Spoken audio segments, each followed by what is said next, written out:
All the black women, I'm talking to you. All the mamas, all the aunties, all the educators, listen up. There is a new web series out called STEM Queens, specifically geared to young black girls to expose them to and get them interested in all things STEM. There are awesome careers and a whole lot of opportunity in the area of STEM. Drop down in the description box below and subscribe to the YouTube channel and check out an episode of STEM Queens. Each eye should be a sister, not a twin. So, well, my cousins. Queens is a web-based series for young women of color, showing them successful, interesting, amazing black women who are killing the STEM game. Today, as our guest, we have Miss Fig O'Reilly. She is the first Black Miss Universe Ireland. She's a NASA datanaut and now a correspondent on Mission Unstoppable. Welcome, Fig. Thanks for having me, Jatia. Now, girl, so the biggest talk of the town is the Meghan and Harry interview that Oprah did with them two that came on television last night. And y'all, the biggest takeaway for me is the fact that white people will add 800 tasks to their plate versus just stop being racist. Want to talk about it? Here you go.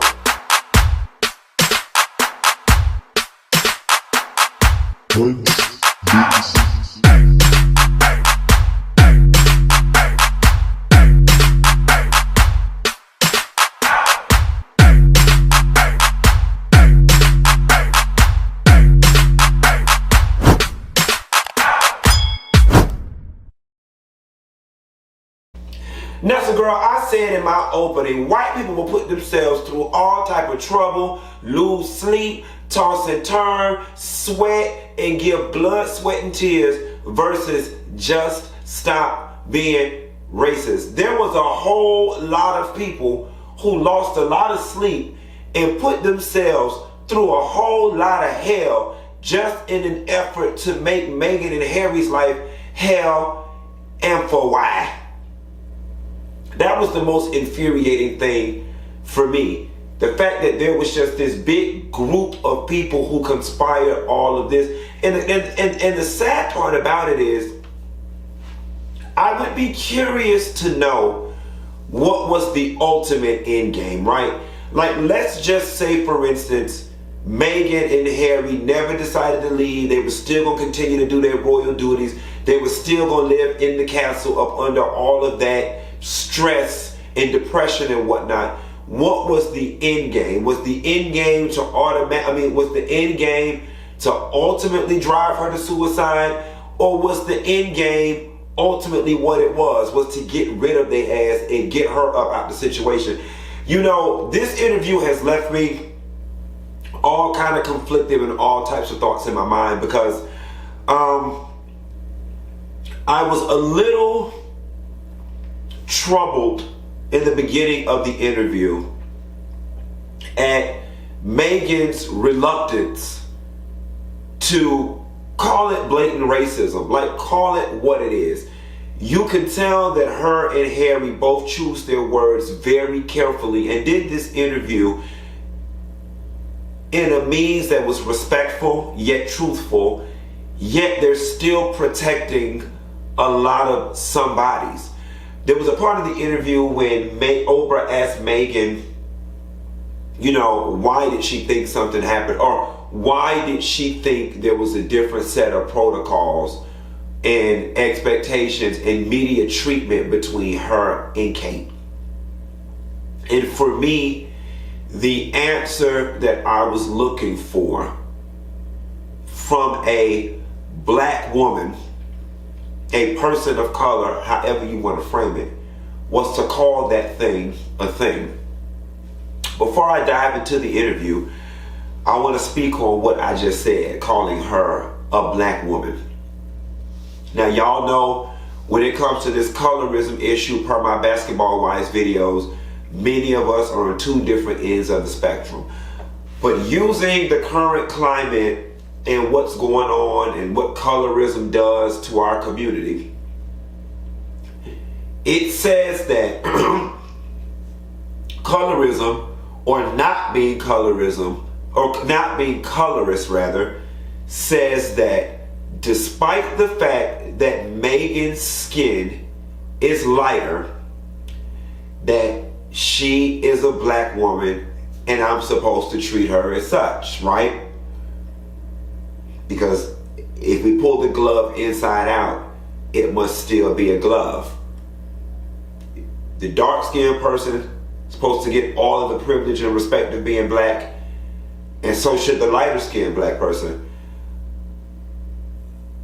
Does it make me ignorant? Does it make me wrong? Does it make my brain faulty that when I'm sitting down watching this interview, I don't see Oprah talking to a black woman? And again, I know that some of y'all gonna fly off the handle with this whole narrative that every black person don't drink Kool-Aid and black people are not a monolith and every black person don't eat fried chicken and watermelon. And I get all of that. And it's troubling for me because Meghan's mom is blackity black. Hair dreaded up, dark-skinned black woman, undeniably walked this earth and had a black experience. And while I don't know Meghan's life and knowing that she was raised by her mom, it would suggest that, okay, then Meghan relatively had a black experience, whatever that is. Walked the earth with all of the privileges and the burdens of being a black woman. But I just don't think that's true. I think Meghan's skin color has afforded her access and a life that even her mother wouldn't have been able to have. So it's hard for me reconciling that this woman is in the UK and is experiencing all of this racism for being black, and then she comes to the US considering the racial climate that we are in right now, and now she wants the refuge and the protection of being black from, I don't know, some community. I don't know which community she's expecting it from, but I'm seeing a pseudo white woman sit in front of me. And maybe it's my own stuff I have to work out. Maybe I'm just ignorant as fuck. And if I am, educate me. But that was a little conflicting for me watching this white woman have this interview with Oprah. And I'm gonna move on from that. I think to Meghan's point, we don't know much about the monarch. Other cultures accuse Americans for being arrogant because we tend not to know anything outside of our way of being, and we use our lives and our beliefs as the standard for the world when it shouldn't be that way. That being said, I want to choose my words very carefully when it comes to describing the monarch and the royal family, because I recognize that while it may not be my culture, it's somebody else's culture. But that being said, and maybe because I don't understand it in-depthly, but the whole thing seems kind of stupid to me. It just seems very arbitrary. You know what I'm saying? It's like, okay, I understand back in the day, you know, the queen and the king, they were essentially what Americans would call the president. They ran the shit. You know what I'm saying? But it just seems like they just got government, the firm, the royal family, and which one is the most powerful and the most effective? Which one is the most official? You know what I'm saying? Is the queen and the firm the one dictating the interest rates and the laws, or is it the damn parliament? And if it's the parliament, then what is the reason for the damn family, royal family, to exist? Or is it just a vanity situation that comes with a little influence, not much power, and it's tradition? Like, I'm confused. Another thing we silly Americans did not know, I mean, I did not know that being a member of the royal family was a job. And let's pause there for a minute. Could you just imagine, first of all, being born into some shit that you had no control over, and then in being family, there's a job attached to it. Granted, it does come with compensation, but what if I'm not interested in any of that? And just quite, what is the job? Is it to go around from country to country and have photo ops with poor people and philanthropic work? I mean, I get that they're probably raising money and spreading awareness, but then, you know, it also exposes a very nasty underbelly to all of this, because on one token, you're going to places where indigenous people and people of color exist, and you're doing philanthropy and you know, giving the world the illusion that you are trying to make life better for this people and bring them up and give them equality. But then when you juxtapose that against Meghan, it looks as if all you're truly interested in is privilege. Like, yeah, we'll help bring you up just as long as you don't get close to us. Because the reality of the situation is, and it's the old way of thinking, they didn't want that bloodline, that royal lineage tainted. That's where it starts and stops. You know what I'm saying? That is where it stops and stops. Starts and stops. And it looks like the 1% rule is still very much alive and well. They did not want their family and their bloodline and their royal tradition tainted, infringed upon, or whatever the case may be, by black blood. To that point, people have the right to want what they want and like what they like. I don't think that there's anything wrong per se. I mean, when it comes to race, I think sometimes black people can sometimes get blinded by fear and emotion in the past.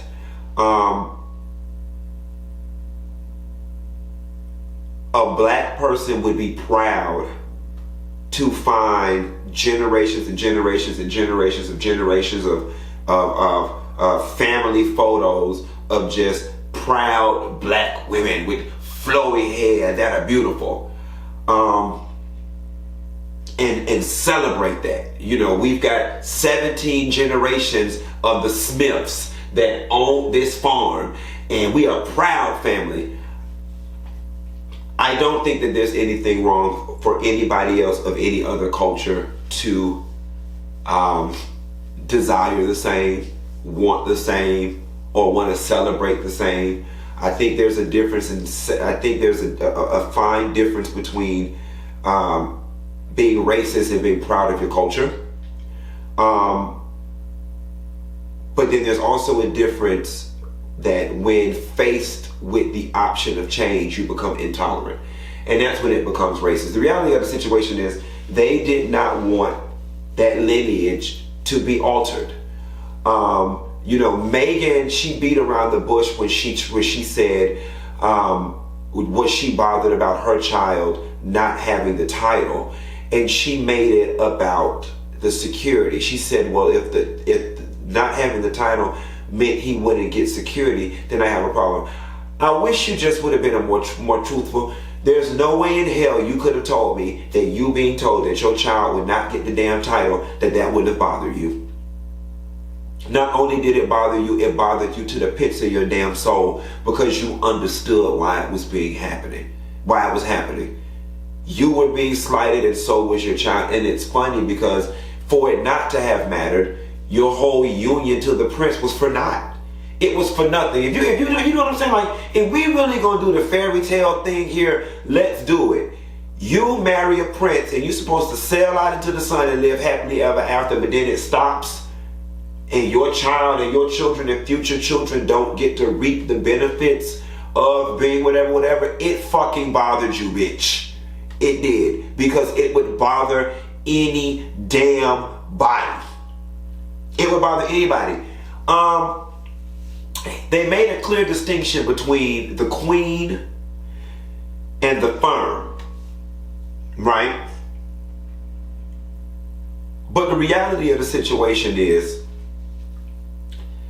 the queen ain't shit.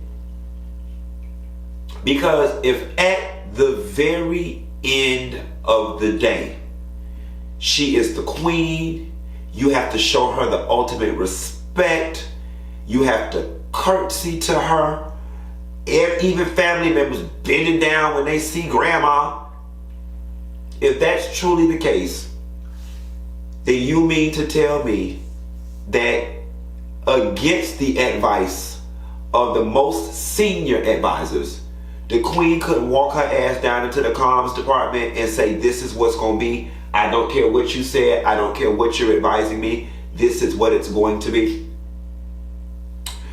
I was baffled as a silly American as to why the queen or Charles, Prince Charles, or even the brother, or collectively the family, couldn't stand in solidarity and say, leave Meghan alone. We love her. Please embrace her. I didn't understand that until Harry came out and explained the symbiotic relationship between the media and the press. And here's what I deduced. Because I couldn't understand. I'm like Oprah said, who gives a shit? You're a royal. You are a royal. Who cares what other people think? They would always want to die to be in your shoes. You're the most royal of the royal. But when he explained the symbiotic relationship with them in the press and how his family is fearful of the press, what it made me realize that this whole royalty, this whole status ain't worth its weight in salt. And its only value comes from the fact that people believe it's something. And so if the media turns on the family and reduces them to shit in the media, ultimately they lose their status and they lose whatever privilege and power that comes along with this illusion of them having some type of royalty and prominence over other people. So that is why the most powerful, proud family is reliant on favorable press, is because they've recognized that their power lies in people believing in the fairy tale. And if the press slaughters the fairy tale, then the fairy tale is over.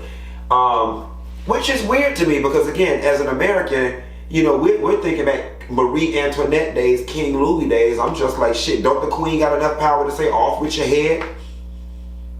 So why would they be worried? But they are. Let's see some of the things I want to touch on in the interview since I didn't quite go. I do believe that Harry wanted the most normal life possible. You can't tell me that it wouldn't bother any set of siblings that one is going to ascend to be the king and it won't be me. You know what I'm saying? And then your child is going to ascend to be the king and it won't be my child. It would take a very special type of person and a lot of damn therapy to not internalize that and be slightly agitated or slightly jealous. I think it's only human. That being said, I think Harry, in a sense, rebelled. Like, why am I going to be held prisoner to all of this if I'm not going to inherit all of this? If I'm going to be a prisoner to all of this, let me try to live the most normal, most personally fulfilling life that I can. You couple that with the fact that Diana just wanted to be regular and she just wanted her kids to be regular. That feeling and desire ran deep in Harry's blood. Of course, his older brother drank the Kool-Aid because from the time he was a child, came out of the womb, you know, he was doted on and you're going to be the next king and this is going to be yours and you're going to inherit all of this. So of course he swayed in the direction that favored him, and that's only human. That's only damn human. And Harry swayed the other damn way. You know, me being an American and considering what my ignorance is to the monarchy and all of that, I do believe Meghan when she says that you know, she didn't really know much about it, and that shit got real for her when he asked her, do you know how to curtsy? And I'm just like, Meghan, you know, shit, hell, black folks, Americans, when you come around our grandma's house, you finna get some sweet tea, a piece of apple pie. She gonna tell you to sit down on the sofa and are you hungry? I got some chicken in here free, you know, frying. And Meghan is like, you know, I know you did all of this ballet and curtsy shit in public, but do we do this behind closed doors? And the answer was like, yes, she's the queen. It was like, oh, wow. And again, not to insult their culture, but that just felt like just a level of mental brainwashing to me. I wish I would. And don't get me wrong, we all, and again, let me be careful here. That's somebody else's culture. So maybe that's just the way it is. It is not for me to understand. And I'm gonna leave it at that. Because we do uphold our grandmothers and show them the utmost respect in the black community. And I guess some of the things and the deference that we show our grandparents could be the equivalent of doing a curtsy. So I'm gonna let that go.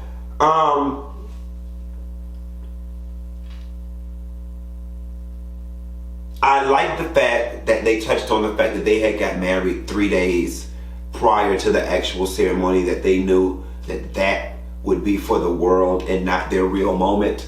Hats off to them for having enough foresight to do that. You know, I'm gonna have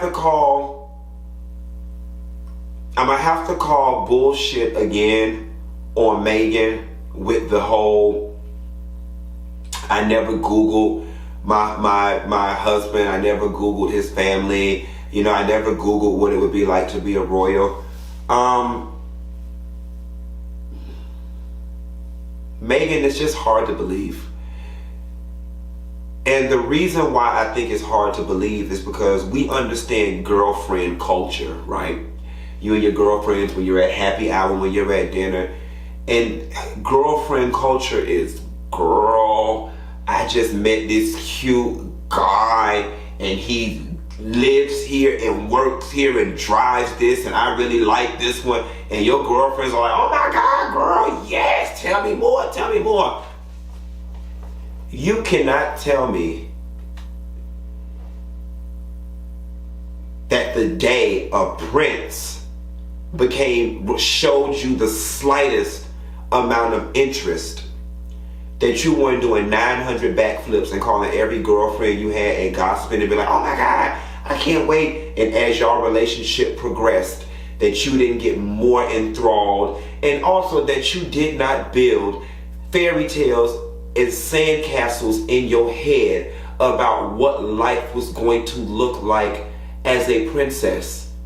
You can't tell me that you didn't have those dreams, because I'm having them now for you. You also can't tell me that you did not imagine and dream what it would be like being the first person of color to be the princess and in the company of the queen and all of this different stuff. You can't tell me that you didn't have those thoughts. And those types of thoughts would lead you to doing some sort of Googling, girl. I mean, bitches who are marrying into trailer park families is hitting the Google. So cut it out, Meghan, with the whole, you know, I just love my husband for who he is bit. Sure you do. I believe it as well. But it also sweetens the fucking pot that he happens to be a goddamn prince. Okay! Trying to do us like we don't.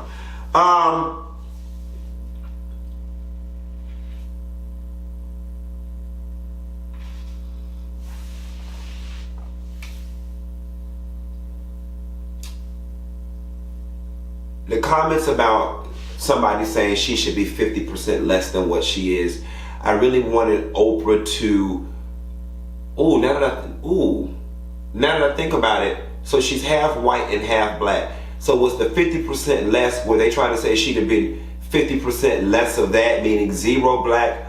Or were they saying in terms of presence, you know, presence, that if she would just dial back her presence?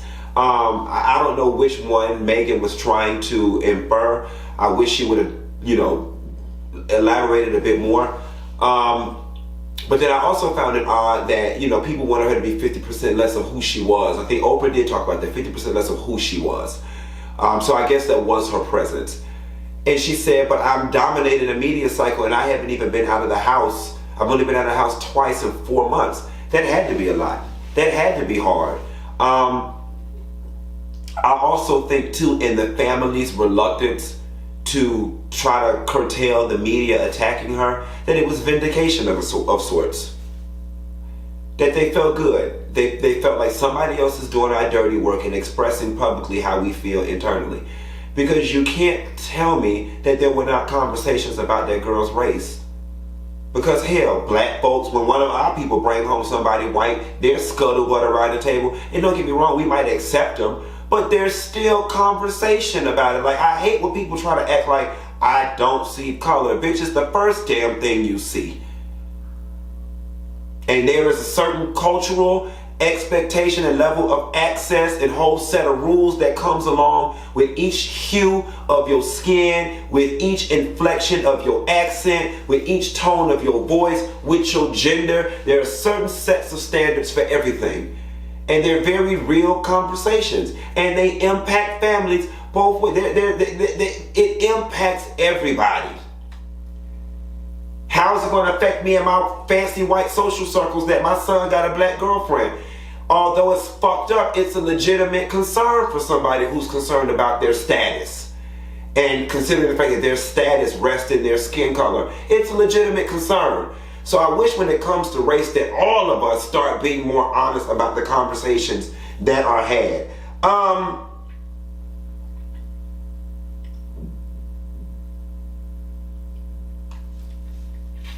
It sucks that the girl wasn't being protected. I think it was a turning point when she did do that Australian interview and the man asked her, was she okay? And she was taken aback and she stuttered a step. That was her heartbreaking. That was her calling out for help the best way she knew how to. That was her calling out for help the best way she knew how to. And I can't help but feel like the spirit of Princess Diana was like sitting on this girl's shoulder and getting her to this point. I also can't help but feel that Kate Middleton, to a degree, is probably slightly jealous of Meghan, because I think at the very end of the day, Meghan's got the life that she wants. I think Kate just assimilated and she went with it because she's doing the job that she signed up for. And because she doesn't have the added pressure of race, she's able to handle her responsibilities with a bit more style and grace. But let's face it, who wants to live their life under a microscope? Who wants their every move and their every clothing decision scrutinized? Who wouldn't want to just be able to put their hair up in a ponytail, put some sweatpants on, and play with their children and their chickens in the back damn yard in the privacy of their whatever, and not be bothered? Everybody wants that, and if you're saying you don't, you're a damn lie. All right? Fame is nothing but a jail cell lined in gold, okay? And I'll make this about me for a little bit. That's why I'll go down to the bar where the Honda cars be. It is a little dirty, divey dive bar where people don't know who I am. And I'm by no means am I trying to imply that I'm on A-list status. But when I go to black establishments, people know who I am, and it becomes my favorite line is this: will you take a picture with me? My girlfriend loves you so much. Oh my God, my mama think you funny. And oftentimes I can't enjoy my meal or enjoy my drink. So when I don't feel like being on, as Meghan kept saying, I go to white environments. I go play with the Spanish people who don't watch the black side of YouTube or watch the Love and Hip Hops in the Housewives of Atlanta. Them people down to the bar with the Honda cars, they ain't got no concept of who I am or what I do. You know what I'm saying? They kind of know, but they still don't get it because they don't watch it. It's not, you know. So I get, and like I said, I'm on the F list of popularity, trying to climb my way up to the D list, and I know what it does to me. So I can only imagine what it does to them and Kate.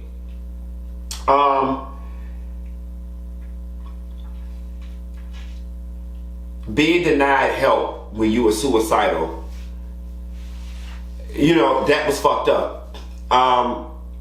Even down to the point of, okay, if she can't go to a doctor's office and somebody can come in, clearly y'all have medical professionals that deal with that decrepit old ass Prince, the brother, the one that's got 2 legs in the grave and just ain't fair a bike yet. Clearly y'all got medical professionals and he ain't going out to the public. So I'm not understanding how this girl was denied help. And the lines for me are still slightly being blurred between the firm and the family. Okay, if the firm could, it's if the firm couldn't do anything for you, then why couldn't the family? All right, fine. If I can't have access to a medical professional through the firm, through my employer, through my insurance, then can we just pay out of pocket as a family?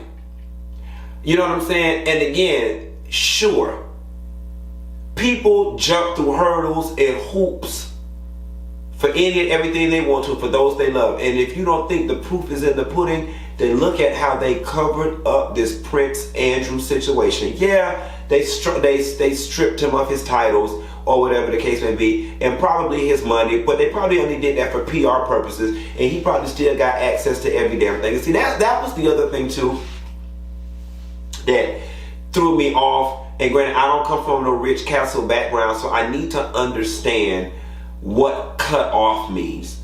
Does cut off mean that I was getting a $100,000 a month allowance on the first, and that allowance no longer is coming in? Does cut off mean I've been disinherited, that there was a will or whatever, and that when my dad dies, I'm no longer going to get that? Does cut off mean there's this huge pile of family money and there was a portion of it that was carved out for me and I no longer have access to it or will be given it in the future? I need a better understanding of what cut off means in their world. Harry revealed that he is living off of the money that his mother left him, and that's a beautiful thing, because I feel like she always knew, and that she always knew there was going to be a day that that money was going to be important. Diana lives ever on, her spirit. But then it also makes me say, okay, independent of the families and the allowance and the fortune, like, you don't have a separate checking account and investment stuff, like with your own money. I just need a better understanding of what the financial picture looks like. You know, when you start talking about you just need to be able to afford security, I mean, I imagine, I don't know, but I imagine around the clock security would probably cost a couple $1 million a year. While me and you ain't got it, it would just seem to me that, I don't know, that you would have had access to something to be able to provide that. I don't know, maybe my thinking on the matter is too rudimentary and I don't know enough about their security needs. But hey, you know, shouts out to Tyler Perry for letting y'all live in his house and providing y'all with security in the meantime. And that's and again, if Tyler Perry was able to provide y'all the type of security that y'all needed for those 3 months, then why weren't you?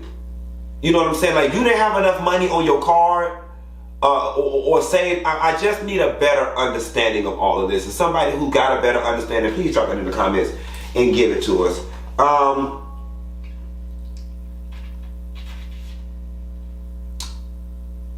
Y'all, they did a very good job of protecting their family with the coded language.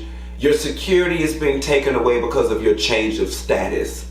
No, you're being punished because you just got off the phone with your daddy or your brother or the queen and you said something or moved in such a way that they did not agree with, and to punish you, you were cut off because your family is mad, despite the fact that they will either abandon protocol or not even rewrite protocol in an effort to punish you.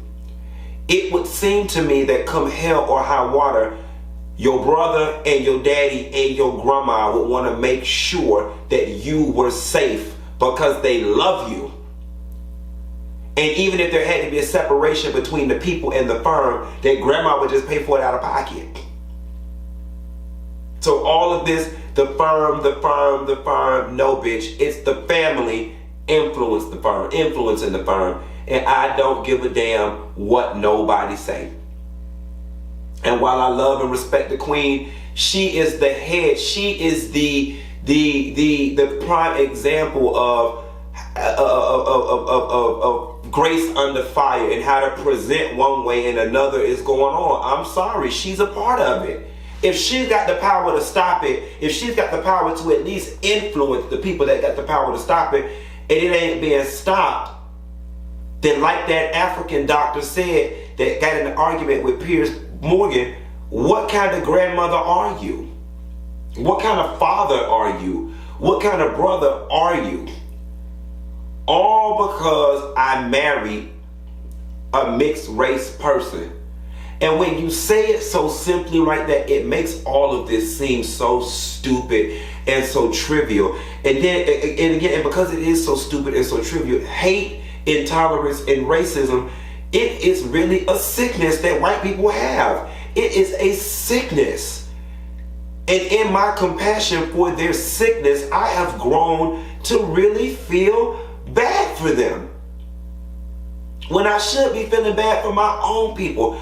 But I really feel bad that they wake up every morning with this sickness, that in order for them to be who they need to be in the world, somebody else needs to be lower than them. If you can only stand tall because somebody else is on their knees, that is a sickness. And it speaks to the level of inferiority that they really feel. I really feel bad for them in a lot of regards. Again, rather add 800 tasks to their plate rather than the one task of just stop being racist. Just stop.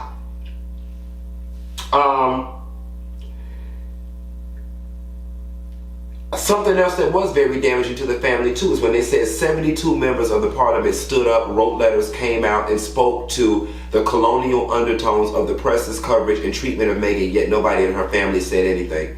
That was telling. And Harry said it hurt, and it should have, because it was telling.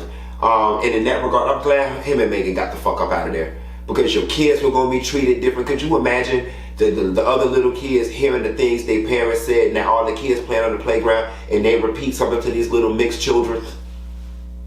They better than me for hiding the identity of the person who questioned the color of the child's skin color, because I wouldn't have hid it from that damn bitch. I would have sprayed that hoe and let that hoe know exactly what the fuck she is and who the fuck he is and how you just don't need to be this way.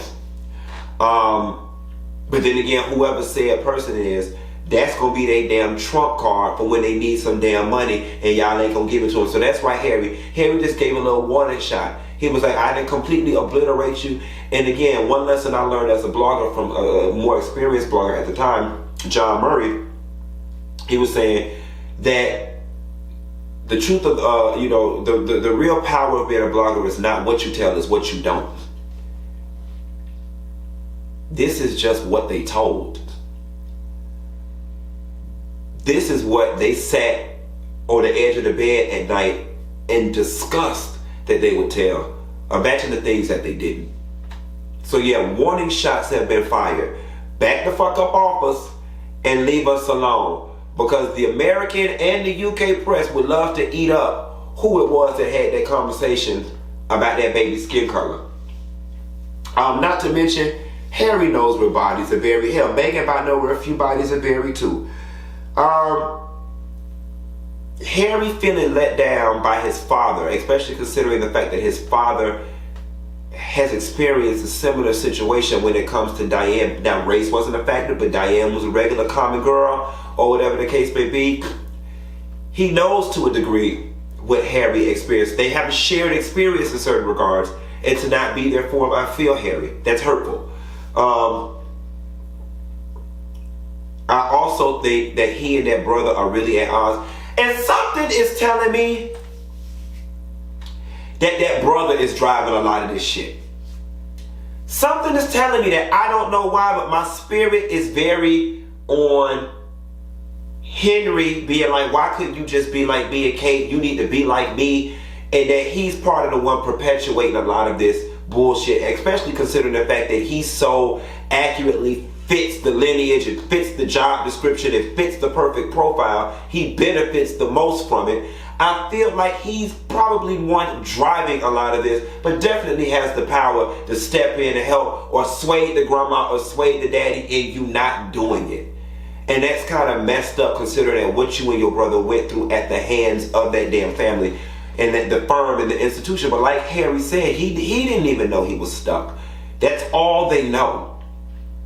All they know. Another part that I found interesting is when Harry, and he didn't touch on it or elaborate further, but when he said, you know, they don't know. So I just try to teach them as I become educated about certain things. I'll try to teach them the same way I've learned. He was talking about race. He was talking about the biases that that Meghan may be experiencing, or some of the things that she may be experiencing that they just don't see because they live in their bubble and never have experienced it, and you never thought, oh, that's a real thing that's going on to someone. I found that to be telling. Honestly and truthfully, I really wish they would have had a more in-depth conversation on race as it relates to this situation, but I'll take what we could get. The interview was good. Oprah did a really good job.